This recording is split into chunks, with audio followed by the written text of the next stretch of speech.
We have details of all these stories and more, including sports, business, and entertainment, all coming up. Stay with us.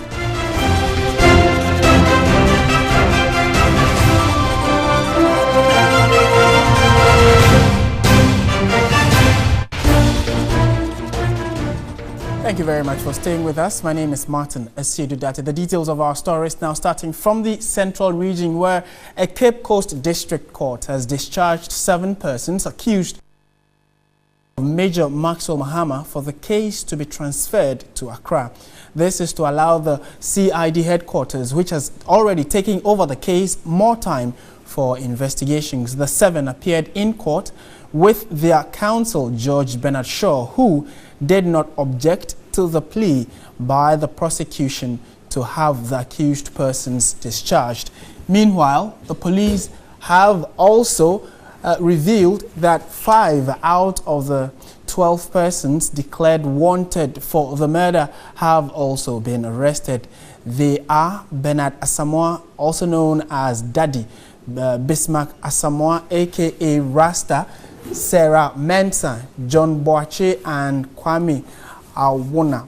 The police have charged them with conspiracy to commit crime, to wit murder, and also commission of murder. The late Major Mahama was lynched by residents of Dentreboise in the Central Region, where he was the officer on duty to combat illegal mining, particularly known as galamsey.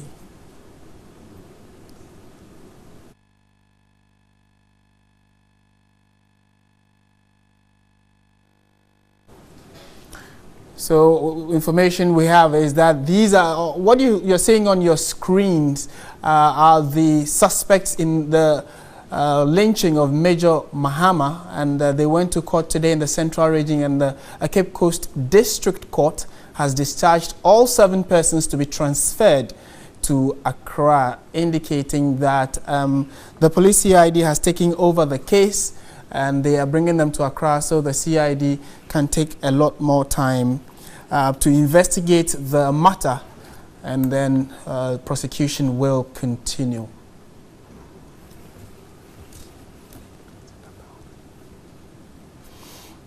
All right, so that is one of the stories we are following for you. We'll be speaking to our correspondent in the Central Region to tell us exactly what transpired in court. But we just want to take you down memory lane and then also raise a few concerns, draw your mind to some of the issues that have come up as a result of the lynching of Major Maxwell Mahama. And you would also recall that the President, Nana Akufo-Addo, gave him that promotion posthumously, from captain to major, and the sad event occurred in the latter part of June. So these are some updates that we are getting, and you would recall that the event occurred on the 29th of May, where the late captain, now major, was lynched and burnt by some irate youth in Dentreboise.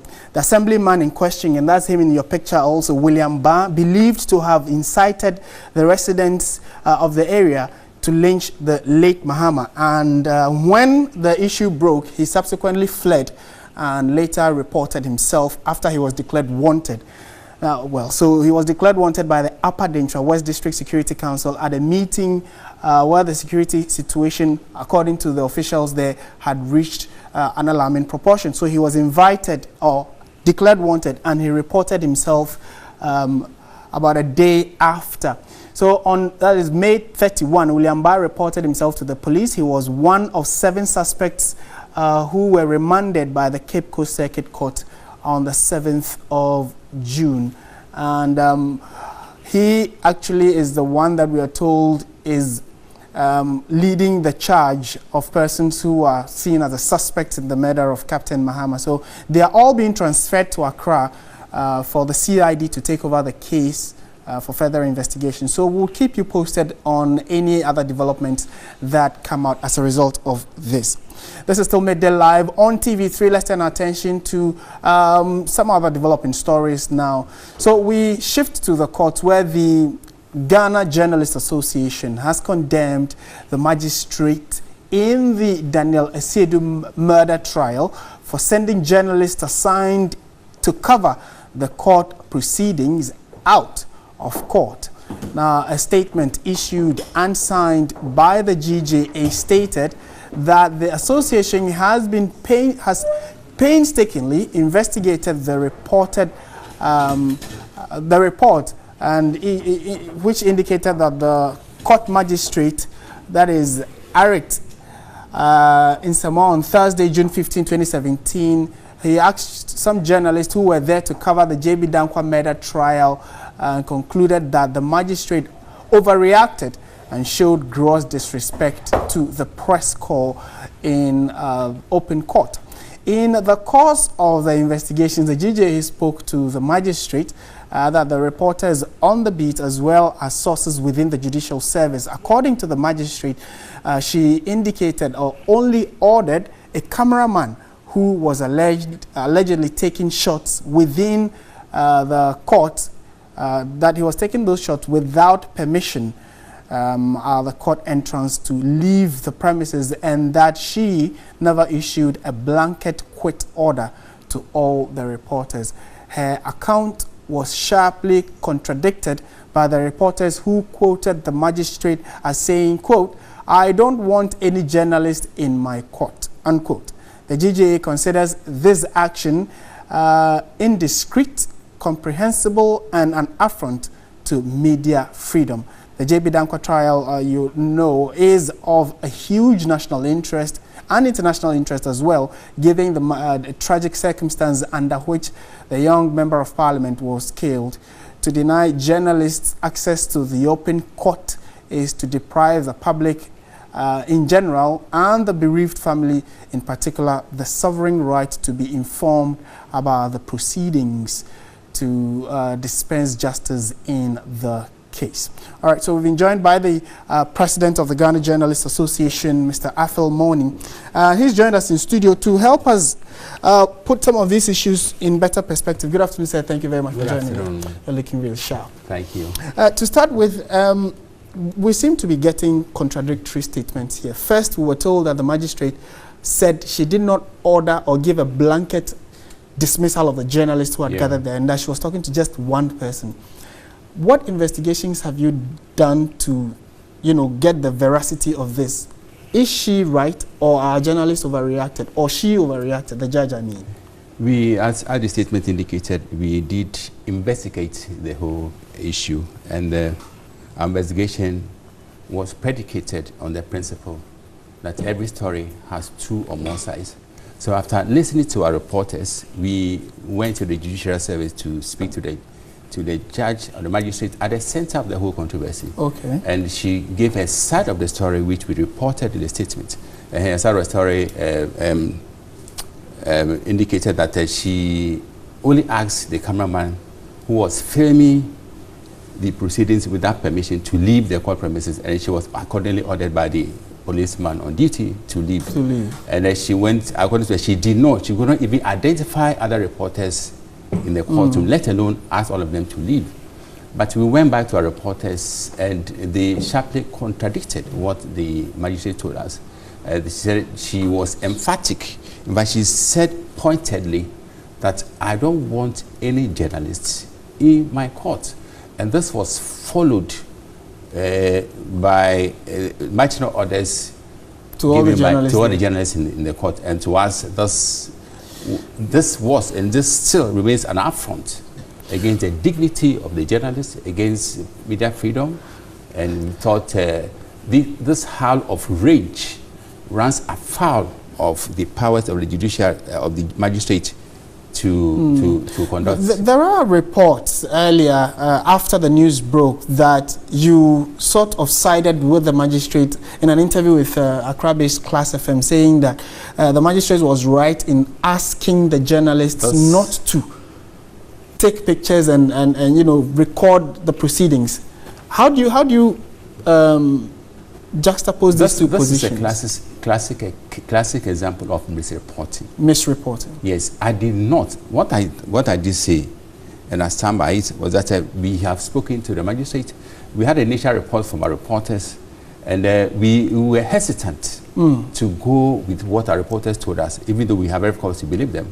But as I said, every story has two or more sides. We in fairness to the judge, we spoke to her, and so we heard her story, and what we did was to square. If you say we as in GJ journalists, I personally spoke to the judge. Okay. I spoke to her, and we squared what she told us against what the journalists told us, and we went beyond what the journalists told us to talk to our sources within the judicial service, and they corroborated what the journalists said. So this prompted the release of this statement to condemn in no uncertain terms the abuse of discretion and of the journalist. Gross disrespect. Well, GJA has released another statement of the several statements. People are already asking, they want to see action. What are you going to do apart from just the issuance of a statement? We, as I said, we're going to demand apology from the Judicial Service, which we are pursuing. The Judicial Press Corps has also issued a statement to Judicial Service to take action over this matter. What kind of action are you looking forward to? The action first to dissociate themselves from what the magistrate did, and to guarantee that when the case is called again, the journalists will not be subjected to acts of indignity and disrespect as they experienced in the first case. We stand by them, will not flinch from demanding that apology is rendered, and will also not flinch from ensuring that the right atmosphere is created for the journalists to do their work. But then there's an apology from the Judicial Service. Okay. And then second, to create the right atmosphere which will be conducive to reportorial work by our journalists. And whilst we are waiting for that apology, which I'm sure you've already started, asking for, what advice do you also have for journalists who go to the courts? Because you say when you go to Rome, you do what the Romans do. Certainly. How can they follow? Do they even know what is expected of them in court? Certainly. We did inquire all this, whether they flattered the rules governing coverage of such proceedings, and we learned that the Judicial Press Corps had undergone a series of training. So they are abreast of the rules governing coverage of such proceedings in court. So these are professionals who know what to do and what not to do at any given circumstance. Thank you. Thank you very much for making time to speak with us. Mr. Afel is the president of Ghana. Let me use the platform to thank the Judicial Press Corps. Okay. The pesky tendency will be to boycott feature. The coverage but we started in perspective, and they give their fullest assurance that they continue to cover the case because of the huge interest we the whole nation have in this case. Thank you. Thank you so much, and looking forward to speak to you again. Thank you. Afel is president of the Ghana Journalists Association, and so you heard him. We'll keep an eye on this particular story and keep you posted when new developments come up. We shift our attention back to the case involving the suspects in the Major Mahama trial, and what we want to do now is to speak to our correspondent Thomas Khan, who was in court in the Cape Coast court where the decision was taken. So Thomas, good afternoon. Thank you very much for joining us. What can you report? What was the demeanor of the suspects when they came to court? Well, good afternoon, Martin. Well, I can say today all 7 reported in the court today. And again, you could see that kind of, sad-looking faces of these suspects appearing in court today. And beyond what was stated by the court, what other reasons were given by the judge? Well, the prosecution put in some application to get the case transferred to Accra CID headquarters because already they are the ones taking charge of the case. So that application was granted, and it was also granted because it's going to allow the police more time for investigation. And was the assemblyman himself in court too? I mean, we are told, is the key suspect in this development. Was he there with the other suspects? exactly. The Assemblyman William Barr, he was in court with the 6 others. And interestingly, something came up in court today. The presiding court judge, that is her ladyship, Rita Amenua Edisa, she sought to find out from the police why these suspects appeared in court, some barefooted, which the reason the suspects, we heard them speak for the first time, told the court that when they were picked up, they were arrested barefooted. So that was why they appeared barefooted. And again, the assemblyman, who is William Barr, his lawyer also told the court that he needed some medical attention before he appears in court again, because he is suffering from some head injury, which the judge also raised concern that and told the police that they need to give William Barr and one Anthony Amwa, who also has some injury in the leg, some medical attention before they appear in court again. Okay, so my last question to you, Thomas, would be, are they all transported in one vehicle or they come in separate vehicles? Well, from what we saw, we're all put in one big van of the Ghana Police Service with heavy security escorts now on their way to Accra as we speak now. Okay. Thank you. Thank you very much, Thomas Khan, for that update from the Central Region. Thomas Khan is our regional correspondent. Now, a few lawyers have raised concerns about transporting all the suspects at once, because then they can build one story which might be contrary to what the prosecution might be looking at. But we'll see how it unfolds as they are being transported to Accra, and whatever details we get, certainly you, the viewer, would be informed as well. Let's move from the Central Region now to the Eastern Region, where police in that part of the country, the Eastern Region specifically, are on high alert following increasing tension in Achim Apempem in the Abuakwa South constituency, where the traditional authorities have vowed to use all means at their disposal to stop the installation of a new parallel chief by Ochehene Osagyefo Moitiel for Repenning II. The traditional authorities say they have information that suggests that some persons from the Ochehene's palace planned to install a new chief on Monday without the blessing of kingmakers of Apempem, even as the town has had a chief for the last 3 years. However, the public relations officer for the Eastern Regional Police Command, ASP Ebenezer Tete, has disclosed that those intending to install the new chief, even though informed the public about their plan, but since then have failed to meet the requirements of the Public Order Act. Let's speak to our correspondent now, Yvonne Nikwe. She has been monitoring events in the Eastern Region. She's joined us. Yvonne, good afternoon. Thank you for joining us. Is there tension at all in the township of Achim Apempem? Good afternoon, Martin. I just left Chibi Apempem 10 minutes ago to Chibi. I can tell you that there's an easy calm in the area. Schools have closed down because of the tension. And then teachers of the school have left. They're worried because of what happened in the morning. We gathered that one faction installed one of the chiefs this morning, which the resident didn't like. And because of that, there's been some uneasy calm in the area. Schools have closed. People couldn't go to school this morning. So schools have closed now. We are told there is also heavy police presence. Can you confirm that as well? Martin, for our stay at Apempem before we got to Chibi 20 minutes ago, we didn't see any security in the area. What we saw in the morning was security presence at the Chibi Divisional Command area, but in the Apempem community, we did not see any police security in the area. The assemblyman we spoke to said that he's been calling the security people to come to the area because they felt that what has happened has caused some tension to come, and they did not know what could happen probably by the evening or the few days to come.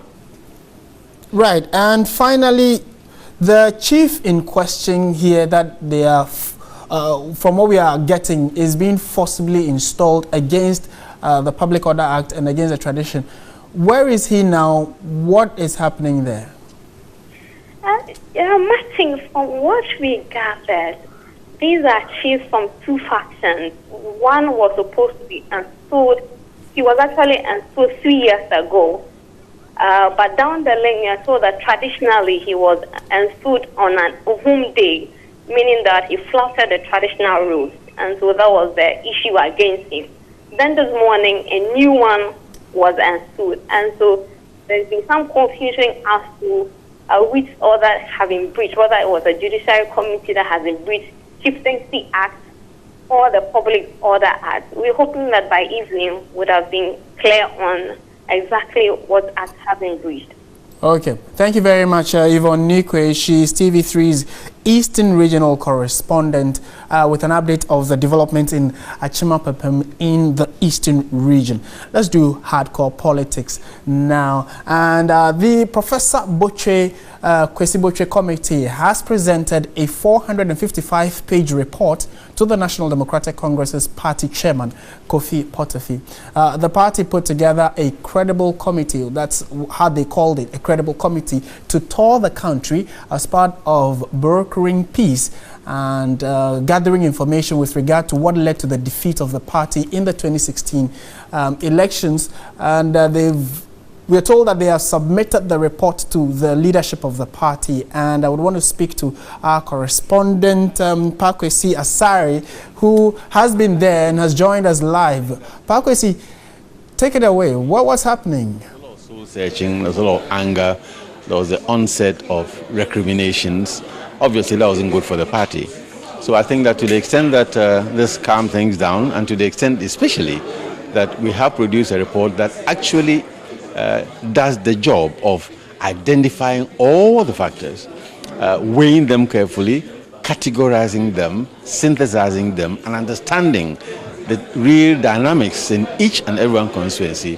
I think it's a good thing for the party and should provide a reasonably scientific basis for the more important job of party restructuring and renewal. Right. In the run-up to your presentation of this final report, there have been several reports in the media with regards to the work of your committee. We had reports about confrontations in certain parts of the region where you were sampling views. We had heard about a 67-page report. Does this refreshen everything? Yeah. No. First of all, the so-called 67-page report that was circulated was totally and without any doubt whatsoever a fraud.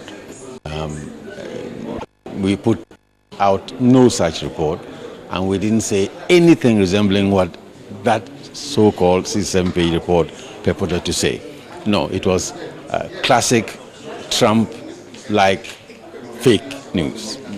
Our report is there, and that's a completely different job. Yes, there were also reports of some confrontations and even violence. There was talk of gunshots and all that in some of the meetings we held. Again, I can confirm that some of the meetings were a little ill-tempered and people were frustrated and angry.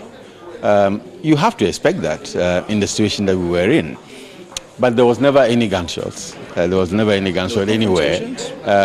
Yes, there were confrontations between rank-and-file people and some executives they thought hadn't acted properly. As I indicated in my prefatory remarks, people spoke very frankly and freely. So there was emotion, yes. There was never any violence or threat to our lives, which again, some of the media reported, because we invited them to speak frankly and openly and without any reserve, because we wanted to also even understand the mood they were in. The work was meant in part to give them a certain sense of catharsis, you know. So yes, a lot of that happened. But in spite of all that, I was very, very impressed with the continuing zeal and the commitment and loyalty to the party that one saw, even amongst people who were particularly frustrated and angry. I'm sorry, Prof, but I've got to ask this question, which is that how credible would you say your committee has worked, or in terms of how credible is it?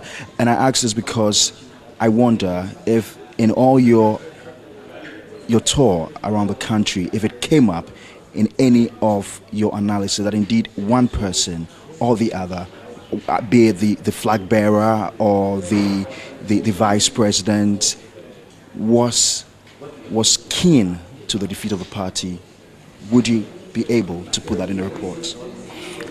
If we had found a preponderance of views all over the country suggesting that one person, whether it was the former president or anybody else, caused the party's loss, yes, we would have put it in there. Without fear or favor?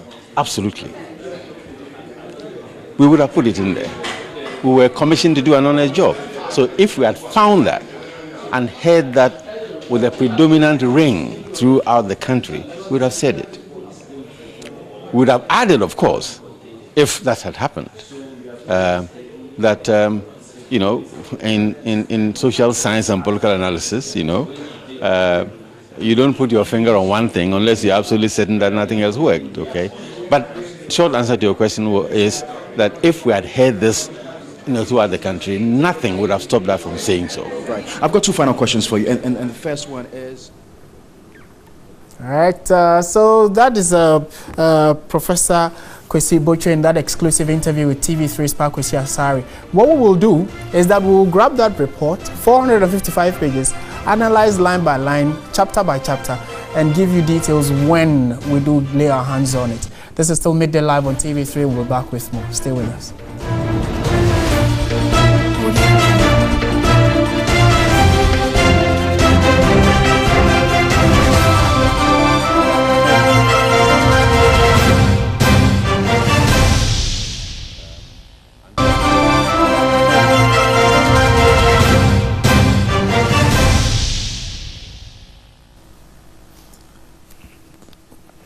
Thank you very much for staying with us. This is still Midday Live on TV3. So yesterday was a big day which was under-celebrated. We're talking about Father's Day. Happy belated Father's Day to all fathers. But in relation to that, he is the head of one of Ghana's biggest families.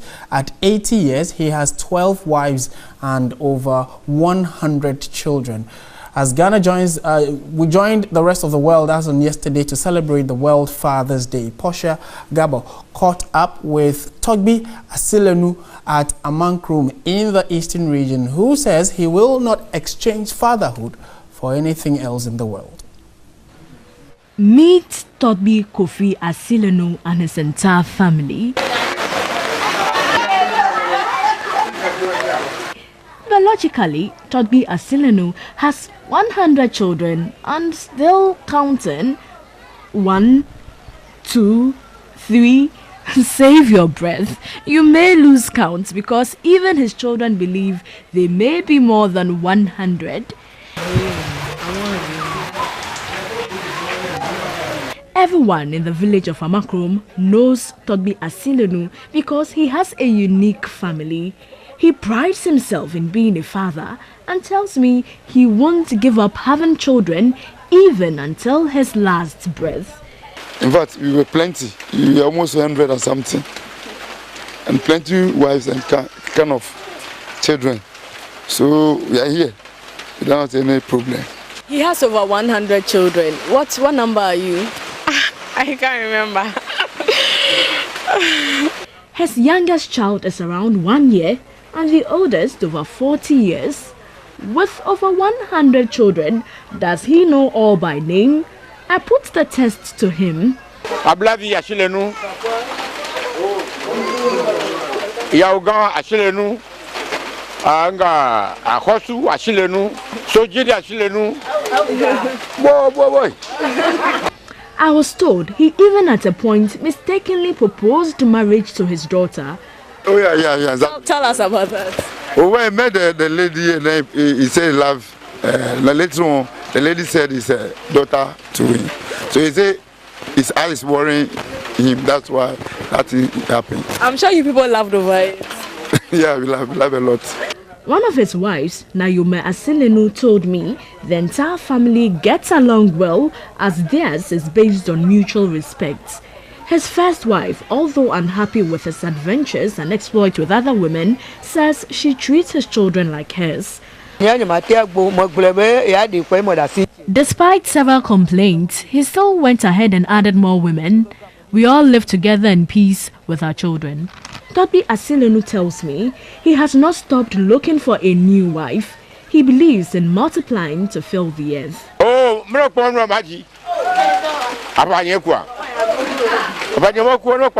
If I get a lady today, I'll marry her and have more children. As for men, even in old age, we can still father children. I'm not impotent.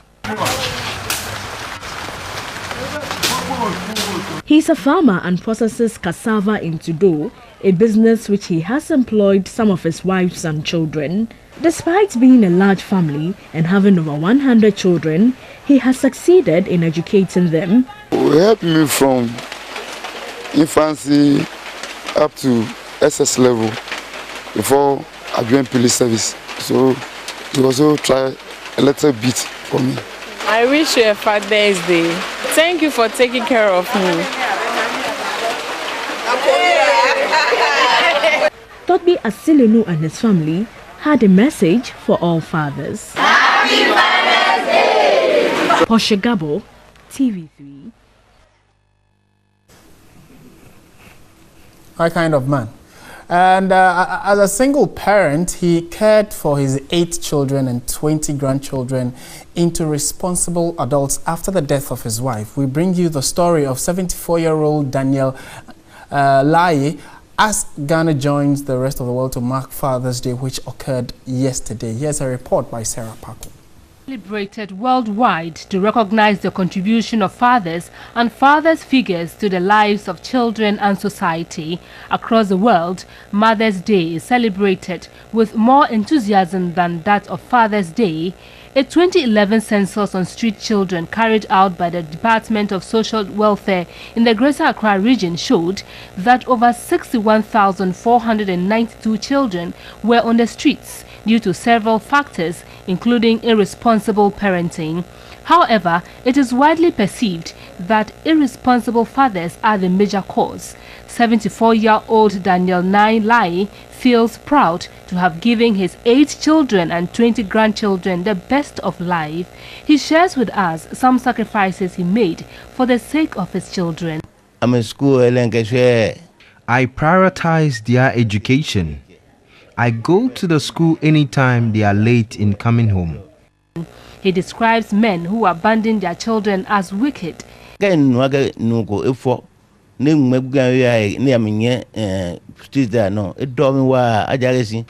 disturbs me to see men who impregnate women and abandon them. It's not the best. His children are obviously proud of him. Though they missed out on some basic things in life, they appreciate what he was able to do for them. My dad has been one of the greatest fathers I've ever seen on this earth. He provides for us. He was there for us. Whenever we need him, he's there for us. So I think the man has really done his best. His grandchildren expressed gratitude to his contribution to their lives. My grandfather is a very kind man, very great man. He has been supportive from my infancy. He actually gave me advices. You can see right now, all the advices he has been giving me is making me push forward. Again, a belated happy Father's Day to all fathers, although we are underappreciated. This is still Midday Live. We'll be back with business. Stay with us.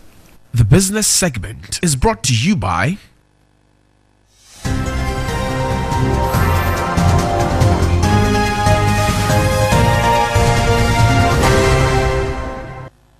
Thank you very much for staying with us. Let's do business now. The Transport Minister, Kweku Ofori-Siama, has tasked the Board of Directors of the Ghana Ports and Harbours Authority to implement the September 1 directive of moving all port transactions onto a 100 paperless platform. 100 million paperless platform, I beg your pardon. The minister noted that the move will remove most bottlenecks which have bedeviled the clearance system. The two ports, Tema and Takoradi, are undergoing extensive infrastructure development. The projects are geared towards opening up space for effective port delivery. The clearance process at the two ports have over the years been bedeviled with delays in the clearance process, leading to high cost of doing business. Inaugurating the GPHA board, the Transport Minister Kweku Ofori Esiama asked the board to fix challenges in the port operations. The removal of our transit point, mandatory joint inspection by regulatory agencies at the port, and implementation of 100% paperless transaction. There are too many government agencies at our port, and whether we can implement this is going to depend solely on the GPHA. The board chairman Peter McMenu promised to turn the port into a global trade center. The GPHA board, which has been inaugurated today, will strive to initiate policies and programs that will reduce turnaround time of vessels and speed up cargo clearance.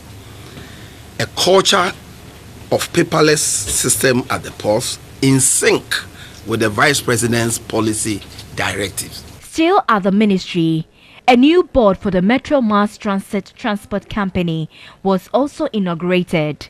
Issues of revenue leakage leading to poor financial performance, procurement lapses, and automating the process to reduce human intervention were assigned to the board to work on. The board chairman of the Metro Mass Transit Limited, Ahmed Arthur, promised to come up with innovative measures to improve the current state of the company. In other business news this afternoon, palm oil producers in the Setre East district of the Ashanti region want government to consider establishing a factory in the district that will enable them have access to ready markets as part of the One District, One Factory initiative. This, they say, will compel them to hurriedly sell their produce at a cheaper price. Here's a report by Ibrahim Abubakar. Palm oil production is one of the main sources of employment for most women within the Setre East district. Even though the business is gradually facing a collapse, about 70% of women in the producing communities are still involved in the business. The women have been in the palm oil production for decades, striving hard to make ends meet and better their livelihood. They say a new entrant into the business would need a startup capital of between 500 and 700 Ghana cedis, but it is difficult to get because access to a loan facility is not available. Almost all the entire processing of the product is done manually, and the nut cracking machine the women bought over 5 years ago is obsolete. The women want government to support them financially. They also want government to consider establishing the One District, One Factory in the district to enable them have easy and ready markets for their produce. The roads are bad and it affects our business. We plead with government to help us benefit from the One District, One Factory to boost our business and also provide us with machines to create more employment. Producers at Intukumsu are worried the road linking to their community is deteriorating, making transportation of their produce to the market centers and other communities time-consuming. That's it for business on Midday Live. Time now for sports, and we've been joined by Nana Kojafre. Nana, good afternoon. Good afternoon, Martin. So what do you make of the debate surrounding the video assistant referee? Did you watch the two games in the Confederations Cup? It's a little frustrating when you have to play and pause and wait for someone sitting in an office somewhere to regulate and then tell the referee it's a goal or it's not a goal. Or it's so good or bad? It's making the game too technical. For me, it's bad. All right, when we return, we have all the details for you in the world of sports.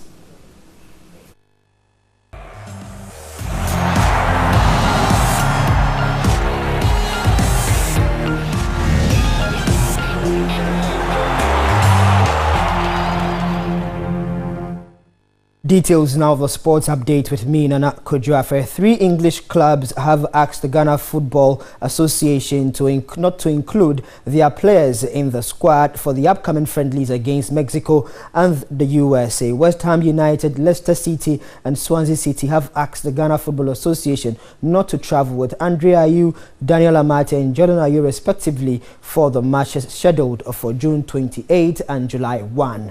There were widespread reports that the players asked to be excluded, but it is now clear that their clubs wanted to insist on their right, with the 2 friendly matches taking place outside the FIFA date for international matches. The 3 English sides want their players to rest ahead of the start of a grueling pre-season training.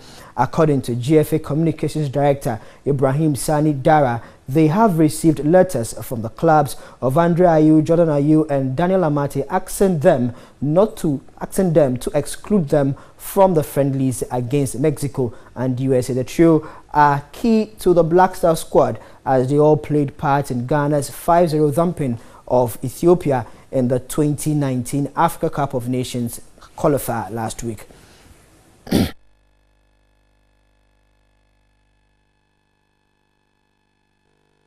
Asamoah Gyan has reportedly agreed a 2-year deal to join Turkish Super League side Bursaspor. A club sources has confirmed. Widespread media reports in both Turkey and Ghana claim the want-away striker's move to Turkey is almost certain and will be completed following Ghana's 2 friendly assignments in June and July. Gyan, who is on loan at UAE Pro League side Al Ahly from China's Shanghai SIPG, is set to play for his 9th club in his career, and Turkey as the destination.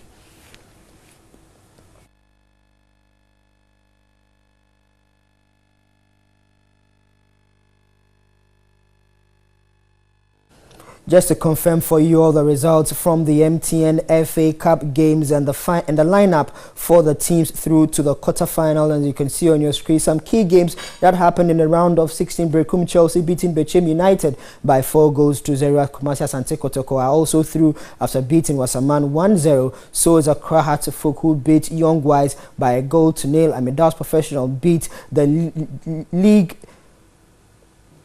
Amidas Professional beat Wafa, who are top of the Ghana Premier League, by 1-0, and Mediama also beating Elmina Sharks by 1-0. Confederations Cup is underway, but news that is dominating the Confederations Cup is the VAR, the video assistant referee. Aside that, some games have taken place, and the first game was between Russia and New Zealand, which ended 2-0 in favor of the host. Portugal also drew 2-2 with Mexico. Portugal had a goal disallowed in that particular game as well. Cameroon and Chile also had goals on each half disallowed, but Chile at the end of the day won by 2-0. Goals from Arturo Vidal and Vargas. Later today at 4 p.m. Australia will take on the World Cup winners, Germany.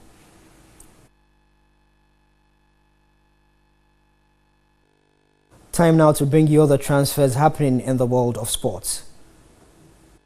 Cristiano Ronaldo has told his agent Jorge Mendes to seal a dream return to Manchester United.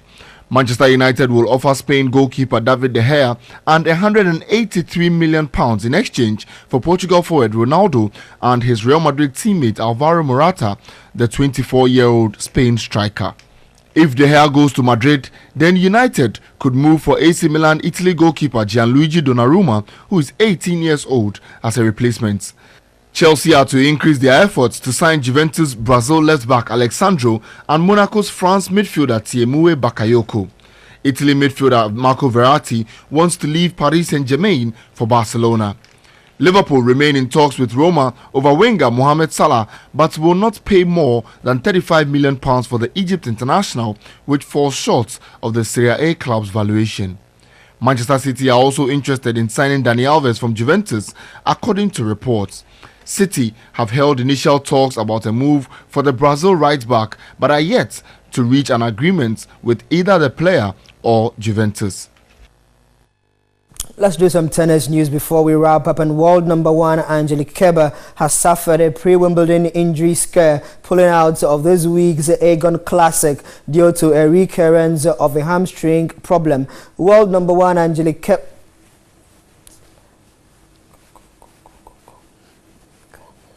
Kerber had a disappointing clay court season and went out of the first round at the French Open. She said the injury flared up again when she returned to the courts last week. Kerber is chasing an elusive first title this year after failing to get past the third round in her last 5 tournaments.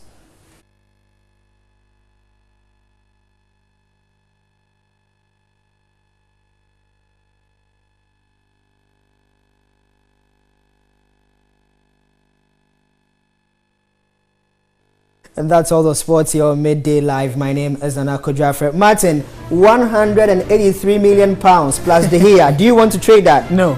All right, that's all the sports here. All right.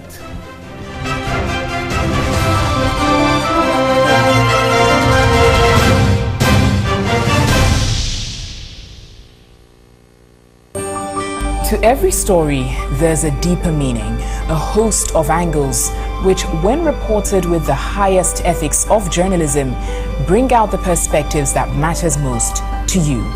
That's what News 360 is all about. I seek to climb higher, dig deeper, and go further to bring you 360 degrees of the news and what happens thereafter. I'm Natalie Fort. Join me on News 360 every weekday at 7 p.m.